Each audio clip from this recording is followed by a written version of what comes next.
Night आप सभी को। तो कल के वीडियो में हमने देखा था, वही मैं गुड नाइट इसलिए बोल रही हूँ कि मैं नाइट में वीडियो बना रही हूँ, लेकिन आप लोग देखेंगे मॉर्निंग में, इसलिए गुड नाइट और गुड मॉर्निंग सभी आप लोगों के लिए। तो कल हमने देखा लिंग कहते किसे हैं और लिंग के प्रकार क्या हैं। आज हम लिंग सिर्फ कहते किसे हैं इतना जान लेने से हम लिंग को अच्छे से परिभाषित नहीं कर सकते, अच्छे से पहचान नहीं सकते, अच्छे से जान नहीं सकते। इसलिए हमें लिंग की पहचान बहुत ज़रूरी है। तो आज हम आप लोगों को लिंग की पहचान कैसे की जाती है ये बताएंगे। आइए देखते हैं। तो लिंग की पहचान सबसे पहले हम देख रहे हैं स्त्रीलिंग। स्त्रीलिंग की पहचान हम कैसे करेंगे।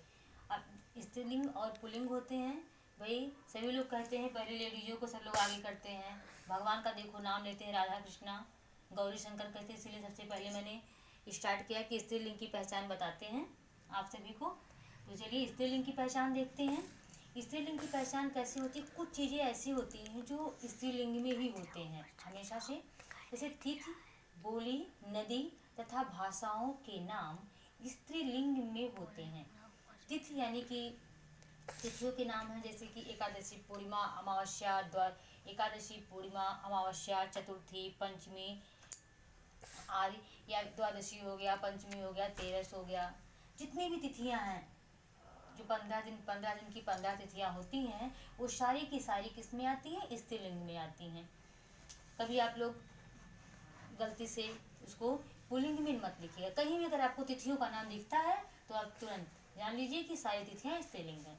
बोली के नाम, बोली और भाषा दो चीज होती है, हमने देखा है, पढ़ा है, कि भाषाओं का क्षेत्र विस्तृत होता है और बोली का क्षेत्र संकुचित होता है।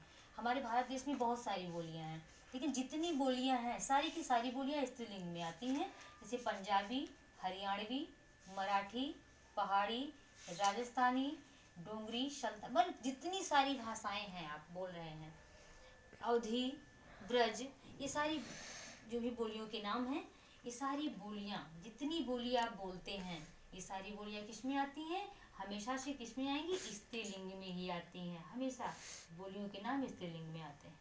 अब आ गया नदियों के नाम। तो हमारा जो भारत देश है, ये धर्म भूमि है, त्योहारों की भूमि है, धार्मिक नगरी है, धार्मिक देश है। तो यहाँ पे बहुत सारी नदियाँ हैं और नदियों को हम लोग माता कहते हैं अक्सर। तो जितनी भी नदियों के नाम हैं, जैसे गंगा, यमुना, कृष्णा, कावेरी, सरयू और बहुत सारी नदियाँ हैं, आप सभी जान रहे हैं। जितनी सारी नदियाँ हैं, चाहे दक्षिणी भारत की हों, चाहे उत्तरी भारत की हों, कहीं से भी निकली है, सारी की सारी नदियाँ किस में आपकी आएंगी, स्त्रीलिंग में आएंगी। जितनी भी नदियाँ हैं सारी की सारी स्त्रीलिंग में आएंगी। और उसके बाद भाषाओं के नाम। आप सभी जानते हैं कि हमारे संविधान में, भारत देश में जो संविधान बना है, उसमें 22 भाषाओं को मान्यता मिली हुई है। तो उन 22 भाषाएं, जितनी भी 22, मैंने 2-4 के नाम तो यहाँ लिख दिए हैं पर 22 के नाम नहीं लिखे हैं। पर आप सभी जानते हैं कि 22 भाषाएं हमारे संविधान में मान्य हैं। हिंदी, अंग्रेजी, उर्दू, फारसी, डोगरी, संथाली, गुजराती, पंजाबी, हरियाणवी, इस तरह से 22 भाषाएं हैं। और 22 को किस में रखा जाएगा, स्त्रीलिंग में रखा जाएगा। अगर कहीं आपसे क्वेश्चन आता है और पूछ लिया जाता है कि ये भाषा है, तो भाषा स्त्रीलिंग है या पुल्लिंग है, तो फट से आप स्त्रीलिंग लिख दीजिएगा, टिक मार दीजिएगा, आपका करेक्ट हो जाएगा। सारी भाषाओं के नाम हो गया। चलो, तो भाषाओं के नाम, जैसे भाषाओं के नाम में आपने जाना कि 22 भाषाएं हमारे भारत देश में, संविधान में 22 भाषाओं को मान्यता मिली हुई है। हिंदी, अंग्रेजी, उर्दू, फारसी, डोगरी, संथाली, गुजराती, हरियाणवी, इस तरह की 22 भाषाएं हमारे देश में हैं। और 22 की 22 भाषाएं किस लिंग में आती हैं, तो स्त्रीलिंग में आती हैं।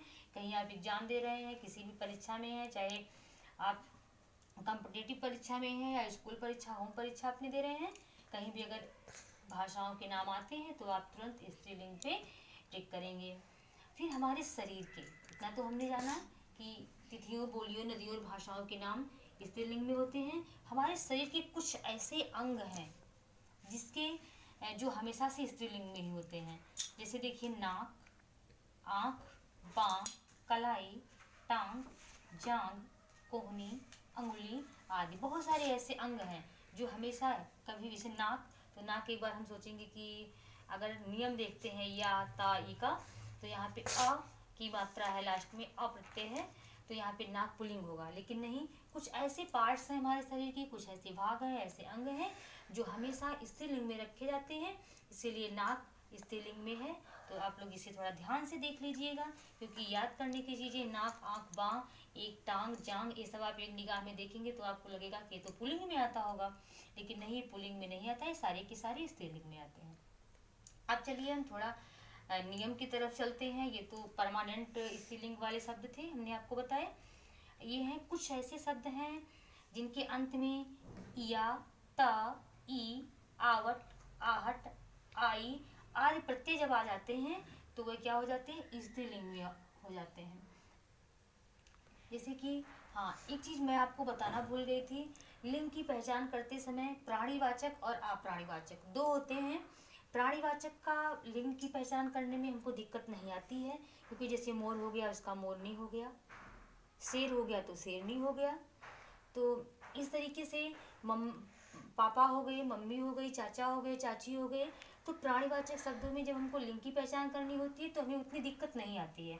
लेकिन जब अप्राणीवाचक यानी कि जो जीवित नहीं है, उनमें जब हमको लिंग की पहचान करनी होती है तो उस समय हमें दिक्कत आती है, और उसी दिक्कतों के लिए ये नियम हम आपके सामने रख रहे हैं।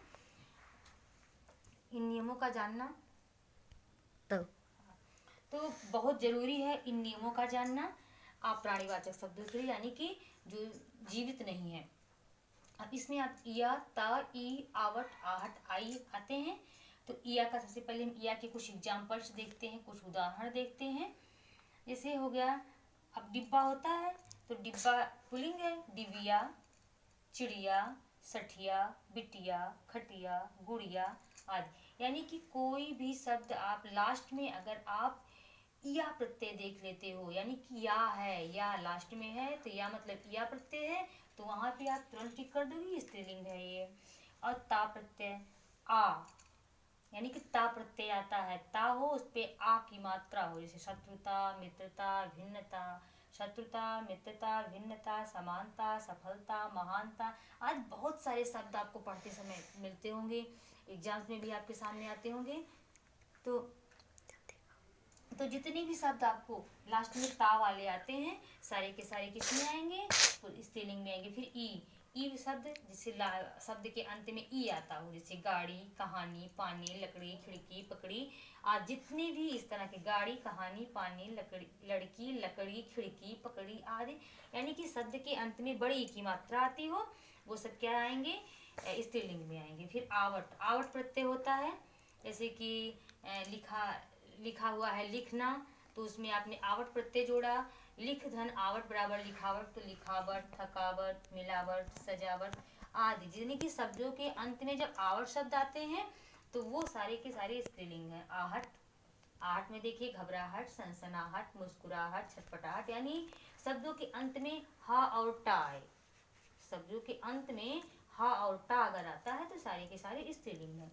आई, शब्द के अंत में क्या है, बड़ी ई आ रहा हो, आ की मात्रा हो और ई आ रहा हो, तो वो आई प्रत्यय से पढ़ाई, लिखाई, चटाई, सजाई, सगाई, विदाई, बधाई आदि जितने भी शब्द हैं वो सब स्त्रीलिंग में आते हैं।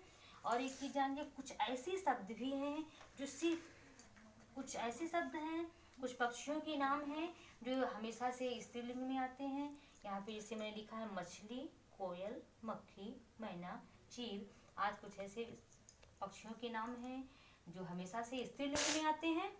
तो आज के लिए इतना ही। अब हम अगले दिन मिलेंगे आपको पुल्लिंग की पहचान कैसे की जाती है इसके साथ। तो इसी के साथ विदा लेते हैं, बाय बाय।